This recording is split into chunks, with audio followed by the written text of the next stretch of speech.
নভেম্বরের শেষ, শীত হালকা হালকা গায়ে লাগা শুরু হয়েছে। আর এই সময়ের মধ্যে, শীতের আগমনের সময়, প্যারানর্মাল সোসাইটি এবং paranormal society BD presence horror special with Liana Sanam থেকে আমি আবারও চলে আসলাম আপনাদের সাথে দুটো ঘটনা শেয়ার করতে। ইফরিত জিন সম্পর্কিত ঘটনা, টাইটেল পড়ে হয়তো বুঝতে পারছেন। সো আজকের যে ঘটনাটা, প্রথম যে ঘটনাটা, সেটা যিনি লিখেছেন তিনি অ্যানোনিমাসলি পোস্ট করেছিলেন। সো আমি ওনার নাম না শেয়ার করেই ঘটনাটা পড়ার চেষ্টা করছি। অনেকে হয়তো ইফরিত জিন সম্পর্কে জেনে থাকবেন। সো আজকের যেই ঘটনাগুলো, সেটা ইফরিত জিন সম্পর্কিতই ঘটনা। আশা করছি সবাই বেশ ভালো আছেন এবং সুস্থ আছেন। ইফরিত জিনের কথা অনেকেই শুনেছেন, হয়তো অনেকে নাও জানতে পারেন। একটা ভাইয়ার ইফরিত জিন নিয়ে পোস্ট দেখে ঘটনাটি মনে পড়ল। লোকমুখে শোনা কাহিনীটি আদৌ সত্য কিনা জানি না। ঘটনা চরিত্রগুলোর নাম পরিবর্তন করে উপস্থাপন করছি। এটা সাতক্ষীরার একটা গ্রামের ঘটনা। ওই গ্রামে তাহমিনা নামের এক সুন্দরী যুবতী থাকতো। সে ছিল রূপে গুণে অদ্বিতীয়া, খুব ভালো পরিবারের শিক্ষিত মেয়ে। তাই স্বভাবতই গ্রামের অনেক ছেলেই তাকে পছন্দ করত। তাই 18 গণ্ডি পার হতে না হতেই বাড়িতে ওর বিয়ের তোড়জোড় শুরু হয়ে যায়। এমত অবস্থায় একদিন বিকেলের কোচিং থেকে ফিরতে ফিরতে প্রায় সন্ধ্যা গড়িয়ে যায়। আবছা অন্ধকারে একা মেয়েটি বাড়ির রাস্তা ধরে হাঁটতে থাকে। এমনিতে তাহমিনা খুব সাহসী হলেও চলার পথে কবরস্থান পড়ায় খানিকটা ঘাবড়ে যায় মেয়েটি। যাই হোক, ওই দিকে না তাকিয়ে সে হেঁটে যেতে থাকে। কিন্তু হঠাৎ একটা জিনিস তার মনোযোগ কেড়ে নেয়। দেখতে পায় মাটির নিচ থেকে আগুনের ফুলকির মতো উঠে ধোঁয়া সৃষ্টি করছে। কৌতূহলবশত কি হচ্ছে দেখতে গিয়ে হঠাৎ থমকে যায় তাহমিনা। দেখতে পায় ধোঁয়াগুলো কিছু একটার আকার ধারণ করে তার দিকে হাতছানি দিয়ে এগিয়ে আসছে। তাহমিনা ভয় পেয়ে দ্রুত সেখান থেকে পালাতে থাকে। হঠাৎ পিছন দিকে ঘুরে দেখে এক সুদর্শন যুবক অন্ধকার ভেদ করে তার দিকে এগিয়ে আসছে। তাহমিনা অবাক হয়ে তাকিয়ে দেখতে থাকে আর অনুভব করে ও যেন ওর জায়গা থেকে নড়তে পারছে না। ছেলেটাও সামনে এসে ওর দিকে এক দৃষ্টিতে তাকিয়ে থাকে। তাহমিনাও মুগ্ধ হয়ে তাকিয়ে থাকে। ও যেন এত সুন্দর মানুষ কোনোদিনও দেখেনি। মন ভোলানো সেই রূপ তার দৃষ্টি আটকে রেখেছে। মুখ থেকে একটি শব্দ বেরোচ্ছে না। ছেলেটিও কিছু বলেনি, শুধু একটু মুচকি হেসে চলে যায়। তাহমিনাও তড়িঘড়ি করে বাসায় ফেরে। বাসায় ফেরার পর শুধু ওই ছেলেটার কথাই ভাবতে থাকে। কিছুতেই মাথা থেকে বেরোচ্ছে না, কিন্তু ওই অদ্ভুত ধোঁয়ার কথা প্রায় ভুলেই গেছে। এই পর্যায়ে এসে সবাই বলবেন, ভৌতিক গল্প বাদ দিয়ে আপনাদের প্রেম কাহিনী শোনাচ্ছি। অনেকেই হয়তো ইতিমধ্যেই হেসেও ফেলেছেন, কিন্তু আপনাদের ভুল ধারণা ভেঙে দিয়ে মূল ঘটনা বলছি, শুনুন। তার 2-1 দিনের মধ্যেই তাহমিনাদের বাসায় আসলো তার এক আত্মীয় ওনার ছেলেকে নিয়ে। ওরা একই গ্রামে থাকে। এখান থেকেই শুরু হয় ভয়াবহ সব ঘটনা। তাহমিনা সেই আত্মীয়ের ছেলে ইরফান এসে তাহমিনাকে হঠাৎ বলে ওঠে, কেমন আছো? ওই দিন রাতের পরে তো আর দেখা হলো না আমাদের। এই কথা শুনে তো তাহমিনা রীতিমতো অবাক। সেই রাতের কথা ইরফান কিভাবে জানলো? তাহমিনার স্পষ্ট মনে আছে, ওই রাতে তো ইরফান ছিল না, ছিল অন্য একটা ছেলে। কিন্তু ইরফানের কথা শুনে ওর মনে হতে লাগলো হয়তো সেটা ইরফানই ছিল। ওরই হয়তো চিনতে ভুল হচ্ছে। ঠিক তখনই ইরফানের মা পিছন থেকে ওদের সামনে এসে বলে, তোমাদের ব্যাপারে কিন্তু আমি সবই জানি, তাই আজকে এসেছি তোমার বাবা মায়ের সাথে দেখা করতে। এই কথা শুনে তাহমিনা অবাক হওয়ার সাথে সাথে লজ্জাও পেল।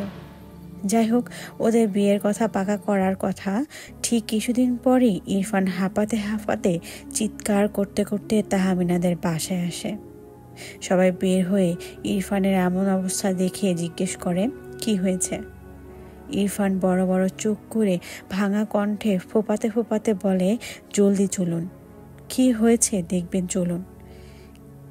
এ কিভাবে হলো? একথা শুনে তাহমিনার বাবা মা দৌড়ে ওদের বাড়ি গিয়ে দেখে ইরফানের বাবা মা দুজনেরই নিথর দেহ, গলায় ফাঁস লাগানো এবং ফাঁস লাগানো অবস্থায় ঝুলছে।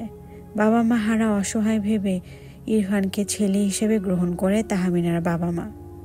তাহমিনার বাবা বলেন, তোমার মা আমার মেয়ের সাথে তোমার বিয়ে ঠিক করেছেন, তাই ওনার কথা রাখতে খুব শীঘ্রই আমি তোমাদের বিয়ে দিয়ে দিব, আর তুমি আমাদের সাথেই থাকবে।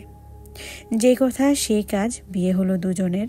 এর মধ্যেও অনেক ঘটনা আছে, তবে বিস্তারিত বলতে গেলে গল্প অনেক বড় হয়ে যাবে। যাই হোক, মূল ঘটনায় ফিরি। বিয়ের 15 দিনের মাথায় ঘটে যায় এক অপ্রত্যাশিত ঘটনা। তাহমিনা অন্তঃসত্ত্বা। এই কথা শুনে তাহমিনার বাবা চরম রেগে গিয়ে গালমন্দ করা শুরু করেন ওদেরকে। ওর বাবার ধারণা বিয়ের আগে থেকে ওদের মধ্যে আপত্তিকর সম্পর্ক ছিল, এমনকি ওদেরকে বাসা থেকে বের করে দিতে চেয়েছিলেন উনি। তাহমিনা প্রচণ্ড ভয়ে ইরফানকে বলল, কি হলো এসব? আমি তো কিছু বুঝতে পারছি না। ইরফান তখন ধমক দিয়ে বলল, আমি কি তোমাকে কিছু বলেছি, নাকি তোমাকে সন্দেহ করেছি? আমি যখন স্বাভাবিক আছি, তুমি স্বাভাবিক থাকতে পারছো না কেন? এই ঘটনার পরের দিন তাহমিনার বাবা যায় মাঠে চাষ করতে। হঠাৎ থমকে যান, দেখতে পান মাটি ফুঁড়ে কিছু বেরিয়ে আসতে চাইছে।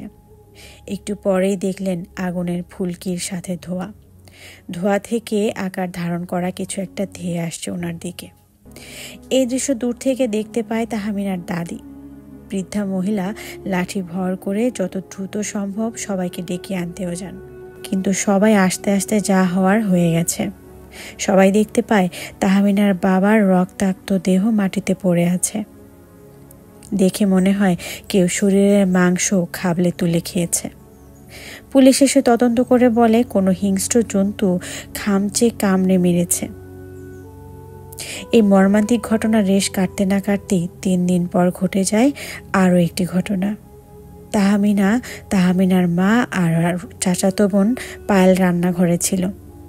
হঠাৎ সবাই শুনতে পেল বাড়ির পাশের কুয়ো থেকে ছপাত করে পানির শব্দ শুনে তাহমিনা উঠে যায় কুয়োর কাছে। গিয়ে যা দেখল তা দেখে জোরে চিৎকার করে মাটিতে বসে হাঁসফাঁস করে কাঁদতে থাকে। সবাই চিৎকার শুনে দৌড়ে এসে তাহমিনাকে জিজ্ঞেস করে, কি হয়েছে? তাহমিনা মুখে হাত চেপে কুয়োর দিকে ইশারা করে। সবাই দেখতে পায় তাহমিনার দাদি দেহ গলায় দড়ি দিয়ে বাঁধা অবস্থায় কুয়োতে ঝুলছে। এই দৃশ্য দেখে পুরো গ্রামের মানুষের মাঝে আতঙ্ক সৃষ্টি হয়, কিন্তু সবাই ভাবতে থাকে ছেলের মৃত্যুর শোক সহ্য করতে না পেরে উনি হয়তো আত্মহত্যা করেছেন। 3 দিনের মধ্যে 2টি মানুষের মৃত্যুতে তাহমিনাদের বাড়িতে নেমে আসে শোকের বন্যা। তার কয়েকদিন পরে ঘটে যায় এই কাহিনীর সবচাইতে অবিশ্বাস্য ঘটনাটি। তাহমিনার অন্তঃসত্ত্বা হওয়ার 29 দিনেই তাহমিনার প্রসব বেদনা হতে থাকে। অসহ্য যন্ত্রণায় কাতরাতে থাকে তাহমিনা। এই বুঝি নিঃশ্বাস বন্ধ হয়ে যাবে। গ্রামের হাসিনা বিবি, গ্রামের দাইমা আসলেন। তাহমিনা জন্ম দিল এক পুত্র সন্তানের। কিন্তু হাসিনা বিবি প্রচণ্ড ভয়ে কাঁপছেন। তিনি দেখলেন তাহমিনার বাচ্চা মাতৃগর্ভের নাড়ি ছাড়াই জন্ম নিয়েছে। হাসিনা বিবি তাহমিনার মাকে বললেন, এ বাচ্চা যত তাড়াতাড়ি সম্ভব মেরে ফেলো। এ কোনো মানুষের বাচ্চা নয়, এ শয়তানের বাচ্চা। যেখানে একটা স্বাভাবিক শিশু জন্মগ্রহণ করতে 9 মাস সময় লাগে, সেখানে এই বাচ্চা মাত্র 29 দিনে কিভাবে জন্ম নিল, তাও আবার মাতৃগর্ভের নারীবিহীন। একথা শোনার পরে তাহমিনার মা ইরফানকে বলেন দাইমাকে ওনাদের বাড়িতে দিয়ে আসতে। দাইমা যেতে যেতে বলেন, এখনো সময় আছে, আমার কথা শোনো, না হলে অনেক বড় বিপদে পড়বে। তারপরের দিন সকালে এলাকায় হট্টগোল লেগে যায়। হাসিনা বিবির মাথাবিহীন দেহ পাওয়া গেছে তার বাড়ির পাশের জঙ্গলে। তাহমিনা একদিন দেখে ইরফান ওর চাচাতো বোন পায়েলের ঘরে যাচ্ছে। তাহমিনা বন্ধ দরজার বাইরে থেকে ওদের 2 জনের কথা বলার শব্দ শুনতে পায়। তাহমিনা দরজায় কড়া নাড়তেই কিছুক্ষণ পর বেরিয়ে আসে পায়েল। তাহমিনার সাথে সাথে ঘরে ঢুকে ইরফানকে খুঁজতে থাকে। পায়েলকে জিজ্ঞেস করলে ও বলে, আমার ঘরে কেউ নেই, তুমি ভুল দেখেছ। তারপর থেকে ইরফানকে আর দেখা যায়নি, যেন হাওয়ায় মিলিয়ে গেছে ইরফান। তার কিছুদিন পরে শোনা গেল পায়েল অন্তঃসত্ত্বা। এতে তাহমিনার বুঝতে দেরি হলো না যে এর পেছনে ওর স্বামী ইরফানই রয়েছে। ঠিক সেদিন রাতেই তাহমিনা তার মাকে ঘরে খুঁজে না পেয়ে বাইরে যায়। ঘরের ওপর থেকে পায়ের আওয়াজ শুনে তাহমিনা ও পায়ের উপরে তাকায়। দেখতে পায় তাহমিনার মা ঘরের চালার উপরে দাঁড়িয়ে আছে আর ওনাকে ঘিরে রেখেছে কালো ছায়া। তাহমিনা ওর মাকে ডাক দিয়ে যাবে, এমন সময় তাহমিনার মা লাফ দিয়ে ধপাস করে মাটিতে পড়ে যায়। মাথা ফেটে রক্ত ছড়িয়ে পড়ে চারপাশে। তৎক্ষণাৎ মৃত্যু হয় তাহমিনার মা। এসব ভৌতিক ঘটনা দেখে এলাকাবাসীরা তাহমিনা ও পারুলকে বাড়ি ছাড়া করে দেয়, এই ভয়ে যে আবার কখন যেন কি হয়ে যায়। তাহমিনা আর সহ্য করতে না পেরে এক দরবেশ সাধু বাবার আশ্রয় নেয়। ওনাকে গ্রামের সবাই অনেক সম্মান এবং বিশ্বাস করত। গ্রামের প্রায় সব খবরই উনি পেতেন। তাহমিনাও সব খুলে বলল ওনার কাছে। উনি সব শুনলেন এবং প্রায় অনেকক্ষণ চোখ বন্ধ করে কিছু একটা মনে মনে জপ করছিলেন। চোখ খুলে তিনি বললেন, আমি যা দেখলাম তাতে রীতিমতো আমার হাড় হিম হয়ে যাচ্ছে। তাহমিনা দেখল ওনার চোখ লাল হয়ে গিয়েছে। উনি বলতে লাগলেন, তুই যাকে বিয়ে করেছিস সে কোনো মানুষ নয়, আর তোর বাচ্চা আর তার বোনের পেটে বড় হওয়া নবজাতক ও সাধারণ শিশু নয়। তুই যাকে বিয়ে করেছিস সে স্বয়ং ইফরিত। তাহমিনা হতভম্ব হয়ে গেল, বলল, ইফরিত কি বাবা? উনি বললেন, ইফরিত হলো ভয়ঙ্কর এক শক্তিশালী জিন যে তোর আর তোর বোনের মাধ্যমে তার বংশ বিস্তার করতে চেয়েছে। ইফরিত মানুষের রূপ ধারণ করতে পারে এবং মানুষের মাধ্যমে নিজেদের বংশ বিস্তার করতে চায়। ওদের বাচ্চা জন্ম দিতে 9 মাস সময়ের প্রয়োজন নেই, মাত্র 29 দিনেই জন্ম নিতে পারে। এমন সময় একটা লোক এসে খবর দেয়, চাষিরা চাষের জমি খুঁড়তে গিয়ে অনেক পুরনো একটা লাশ পেয়েছে। দরবেশ দেরি না করে তাড়াতাড়ি সেখানে যান। তাহমিনারাও তার পিছু পিছু যায়। তাহমিনা গিয়ে দেখতে পায় এটা আর কেউ নয়, ইরফানের লাশ। তাহমিনা বলে, ইরফান তো নিখোঁজ হয়েছে মাত্র কিছুদিন হলো, ওর লাশ এত আগের, এটা কিভাবে সম্ভব? দরবেশ বললেন, ইফরিত সেদিন রাতে যখন তোকে দেখেছিল সেদিনই তোকে পছন্দ করে ফেলেছিল। তোকে পাওয়ার জন্য ও ইরফানকে মেরে ওর রূপ নিয়ে তোদের সাথে ছিল। ইরফানের বাবা মা হয়তো বুঝতে পেরেছিল এটা ওদের ছেলে নয়, তাই তাদেরকে মেরে ফেলে ঝুলিয়ে দিয়েছিল। এরপর একে একে তোর পরিবারের সবাইকে। তাহমিনা বলে, এখন আমি কি করব বাবা? কোনো উপায় বলে দিন। উনি বলেন, এই বিষয়ে আমি তোকে কিছুই বলতে পারবো না, কিন্তু একটা কথা বলি, এমন এক গোষ্ঠী আছে যারা ইফরিতের সন্তানদেরকে খুঁজে বের করে মেরে ফেলেছে, যাতে ইফরিত শয়তানের বংশ বিস্তার করতে না পারে। যদি ওরা জানতে পারে তোর সন্তান 29 দিনে ভূমিষ্ঠ হয়েছে, তাহলে তোর বাচ্চা আর গর্ভবতী বোন দুইজনকে মেরে ফেলবে। এরপরে তাহমিনা আর পায়েলকে আর কোথাও দেখা যায়নি। ওদেরকে কি ওই লোকগুলোই মেরে ফেলেছে, নাকি ওরা ওদের সন্তানদেরকে নিয়ে এখনো আমাদের সমাজে বসবাস করছে, কেউ জানে না। এই ছিল প্রথম ঘটনাটি। বেশ হাড়হিম করা, যদিও আমার মনে হয় না এটা কোনো সত্য ঘটনা, হয়তো বা কাল্পনিক হতেও পারে এটা কোনো সত্য ঘটনা। যাই হোক, আপনারা সত্য ভেবেই শুনবেন। আশা করছি এর মাধ্যমে শেষ হয়ে যাচ্ছে আজকের প্রথম ঘটনাটি। দ্বিতীয় যে পোস্টটি সেটিও অ্যানোনিমাস পোস্ট, আর তো ওনার নাম নেই, তো উনি যেভাবে লিখেছেন আমি ঠিক সেভাবেই পড়ছি। এটাও ইফরিত রিলেটেড একটি ঘটনা। 2011 সাল, সত্য ঘটনা অবলম্বনে। ছোটবেলা থেকেই আমি চাইতাম আমার সাথে কোনো পরী বা জিন বন্ধুত্ব করুক। সেই হিসাবে সন্ধ্যা বা দুপুরে আমি সব সময় ছাদে বসে থাকতাম আর আকাশের দিকে তাকিয়ে বলতাম, আপনারা আমার বন্ধু হবেন কি? আব্বুর চাকরির বদলি সূত্রে আমরা প্রথমে যে ভাড়া বাসায় উঠি সেটা ছিল মাঠের মধ্যে তৈরি করা নতুন বাড়ি, চারিদিকে ধুধু ধানের ক্ষেত। একদিন আমি স্বপ্নে দেখলাম আমি যদি 3 দিনের মধ্যে বাসা ছেড়ে না চলে যাই তবে আমাকে ছাদ থেকে ধাক্কা দিয়ে ফেলে দিবে, আর আম্মুকে স্বপ্নের কথা বলতে না করে। আমরা 3 দিনের মধ্যে বাসা থেকে যেতে পারিনি, কারণ 3 দিনের মধ্যে বাসা খুঁজে পাওয়া কষ্টকর ছিল। এদিকে আমি আম্মুকে স্বপ্নের কথা বলে দিই। কিছুদিন পর রাতে কে যেন এসে আমার কানের কাছে বলে যায়, তোর নানা আর বাঁচবে না। একটু পরেই শুনি আমার নানা আর নেই। কে বলেছিল আমার কানে সেটা? জানা নেই, হয়তো জিন নয়তো ফেরেশতা, আল্লাহু আলিম। তার কিছুদিন পরে আমার আম্মু প্রায় পাগল হয়ে যায়, আর আমি জিনের প্রভাব প্রথম বুঝতে পারি। উল্লেখ্য, পাশের ফ্ল্যাটের এক আন্টিও পাগল হয়ে যায়। এরপরের 6 বছর কেটে যায়। 6 বছরে মারাত্মক লেভেলের ওয়াসওয়াসা দেখা দেয়। সাপ, কবর, নদী, আকাশে ওড়া, এসব ছিল কমন স্বপ্ন। রাতে কতবার যে বোবায় ধরতো সেটার হিসেব নেই। আমাকে কেউ নাম ধরে ডাকতো, শুধু আমি শুনতে পেতাম আর কেউ পেত না শুনতে। 2013 সালেই আমরা নিজের বাড়িতে শিফট হই। আসল সমস্যা শুরু হয় 2019 সালে। স্বপ্নে দেখি আমি সেই পুরনো বাড়িতে ফিরে গিয়েছি।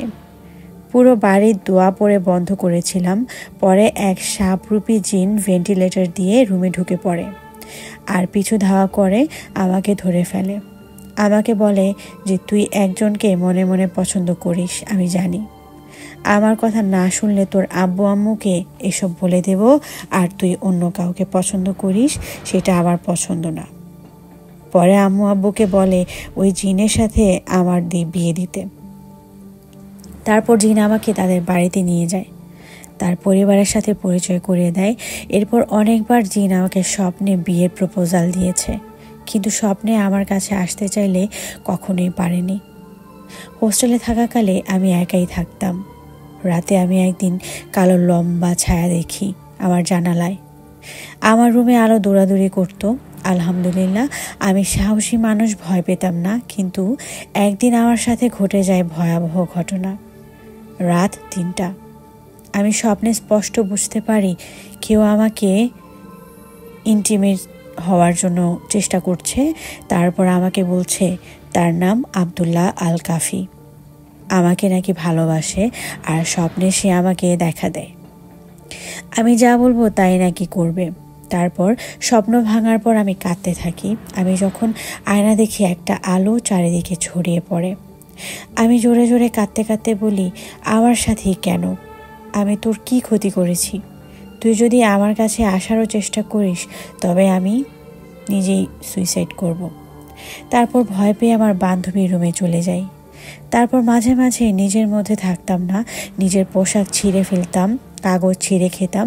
যখন রুকায়ার আয়াত ছাড়া হতো অস্থির হয়ে যেতাম। রোজা ছিলাম ওই দিন। রাত জেগে পড়াশোনা করে ফজরের নামাজ পড়ে ঘুমিয়েছি কেবল। কিছুক্ষণ পর আমি বুঝতে পারি আমি শক্ত হয়ে গিয়েছি। আমার চোখ ছিল ছাদে নিবদ্ধ। বুঝতে পেরেছিলাম বাস্তবে কেউ আমাকে হ্যারাস করার চেষ্টা করছে, কিন্তু আমার তো নড়ারও ক্ষমতা ছিল না। এরপর কয়েকবার আমার সাথে এমন হয়েছে বাস্তবে। আমার এত খারাপ লাগে, আমার সাথেই কেন? স্বপ্নেও আমাকে হ্যারাস করার চেষ্টা করছে অনেকবার। কতবার জোরে জোরে বকেছি, মেরে ফেলবেও বলেছি ওকে। রুকাইয়া শুরু করি, কিন্তু কন্টিনিউ করতে পারি না। তখন মনে হয় আমার তো সমস্যাই নেই। একদিন আমাকে স্বপ্নে দেখায় আমি যদি ওর কথা না শুনি তবে আমার মা বাবার ক্ষতি করবে। আমার মা বাবা সত্যি এখন ভালো নেই, সব ক্ষমতা আল্লাহর। তার ইচ্ছে ছাড়া তো আর আসলে কিছু হয় না। ঘুম থেকে উঠলেই শরীর দুর্বল থাকে। মাঝে মাঝে হাতে পায়ে গলায় আঁচড়ে দাগ দেখা যায়। কোনো ছেলেকে ভালো লাগে না, বিয়ে জিনিসটাই ভালো লাগে না। সারা জীবন একা থাকতে ভালো লাগে। বলে রাখি আমি পর্দা মেনটেন করে চলি, নামাজও পড়ি আলহামদুলিল্লাহ। কিন্তু যখন আগের মতো কিছুই ভালো লাগে না, সবসময় মনে হয় আমার সাথেই আছে। এখনো বাসায় অদ্ভুত পাখির ডাক বা পোকা আসলে কোরআন তিলাওয়াত ছাড়লে চলে যায়। এরপর অটো জানালা খুলে কি যেন বের হয়ে যায়। এত কিছুর পরও আমার এইগুলো নর্মাল মনে হয় এগুলো কোনো সমস্যা না। আমার পরিবারের এসব বিশ্বাস করে না, তাই হুজুরের কাছে নিয়ে যাওয়া বিলাসিতা বই কিছু নয়। আমি শেষ হয়ে যাচ্ছি, একদম শেষ। এরই সাথে আজকের মতো দুটো ঘটনায় শেষ হয়ে যাচ্ছে। আমার অনেক দিন পরে গল্প বলার কারণে আমার বেশ টাং টুইস্টেড হচ্ছে। যাই হোক, এরই সাথে আজকের দুটো ঘটনা শেষ হয়ে যাচ্ছে। সবাই বেশ ভালো থাকবেন, সুস্থ থাকবেন। যদি আপনারা কেউ আমাদের কাছে ঘটনা লিখে পাঠাতে চান তাহলে প্যারানর্মাল সোসাইটি অথবা প্যারানর্মাল সোসাইটি বিডি পেজে মেসেঞ্জারে আমাদেরকে ইনবক্স করতে পারেন, অথবা আমার ইউটিউব চ্যানেল লিয়ানা সানামের কমেন্ট বক্স খোলাই আছে, সেখানেও করতে পারেন, অথবা আমার পার্সোনাল ইনবক্সে যেও আপনারা আমাকে ঘটনা লিখে পাঠাতে পারেন। নিজেদের খেয়াল রাখবেন, সবসময় খুব বেশি ভালো থাকবেন, খুব বেশি সুস্থ থাকবেন এবং বাবা মাকে অনেক বেশি যত্নে রাখবেন, অনেক বেশি ভালো থাকবেন। টেক কেয়ার, আল্লাহ হাফেজ।